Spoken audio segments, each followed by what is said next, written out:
এখন থেকে আপনার প্রিয় সিরিয়ালগুলো ফ্রিতে দেখুন এক্সক্লুসিভলি শুধুমাত্র সান নেক্সটে। এখনই অ্যাপ ডাউনলোড করুন।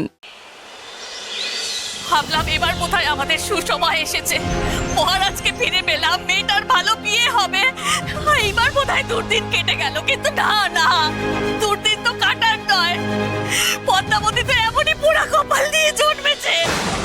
তা নইলে ঘন্টা কর্ণ এভাবে বিয়েতে বেঁকে বসে, কি করে বেঁকে বসলো? আমার কি মনে হয় জানো, এই যে সন্ন্যাসী টন্যাসী হতে যাও এগুলো সব বাজে কথা, বাহানা, জানো তো। আসলে ওই চন্দ্রকান্ত ওই ঘন্টা কর্ণকে ভয় দেখিয়েছে, ধমকেছে, আর বাধ্য করেছে এই বিয়েটা থেকে সরে আসতে। কল্যাণী দিদি, যেটা জানো না সেটা নিয়ে কথা বলো না। ঘন্টা কর্ণকে আমি খুব ভালো করে চিনি, ওনা খুব একরোখা ছেলে, ধমকে ভয় দেখিয়ে ওকে কোনো কাজ করানো যায় না। ও যদি বিয়ে না করার সিদ্ধান্ত নিয়েছে তখন সেটাও নিজের মন থেকেই নিয়েছে। এই শীতলা, এতই যখন ভালো করে চিনিস ঘন্টা কর্ণকে, তাহলে তোকে আটকালি না কেন? বল, দাঁড়িয়ে দাঁড়িয়ে নিজের সর্বনাশ হতে কেন দেখলি? বল, কেন দেখলি? মা, তুমি একটু শান্ত হয়ে বসো, আমি তো কথা বলছি শীতলার সঙ্গে। আর শীতলা, তোমার আর ঘন্টা কর্ণর মধ্যে যদি সত্যি কিছু ভুল বোঝাবুঝি হয়ে থাকে, কোনো সমস্যা হয়ে থাকে, তুমি আমাকে বলো, কেউ জানতে পারবে না।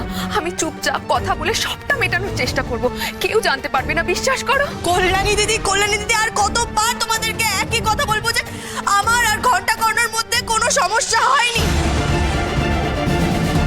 ও এই সিদ্ধান্তটা কেন নিয়েছে সেটা তো সকলের সামনে জানালো। ও তো আমাদের সম্পর্ককে দায়ী করেনি, তোমরা তো ছিলে ওখানে। তারপরেও কেন বারবার আমাকে এই একই প্রশ্ন জিজ্ঞেস করছো? তার কারণ গোটা গন্ধর্বপুর জানে তোর আর ঘন্টা কর্ণের বিবাহ হতে চলেছে। ঘন্টা কর্ণ নিজের সমাজপতিদের সামনে, বিক্রমের সামনে একথা স্বীকার করেছে যে খুব শীঘ্রই তাদের বিবাহ হবে। এখন কি হবে শীতলা?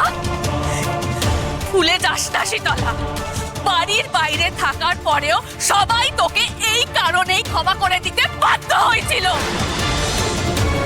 কিন্তু এখন যে কথার খেলাপ হলো, কি হবে এই শীতলা? বল এবার কি হবে? সবার সামনে আমি মুখ দেখাবো কি করে? বল। চুপ করো, যা হওয়ার হয়ে গেছে। এই নিয়ে কথা বাড়িয়ে আর কোনো লাভ নেই। আমার আর ঘন্টা কর্ণর বিয়ের প্রসঙ্গ এবার এখানে থাক।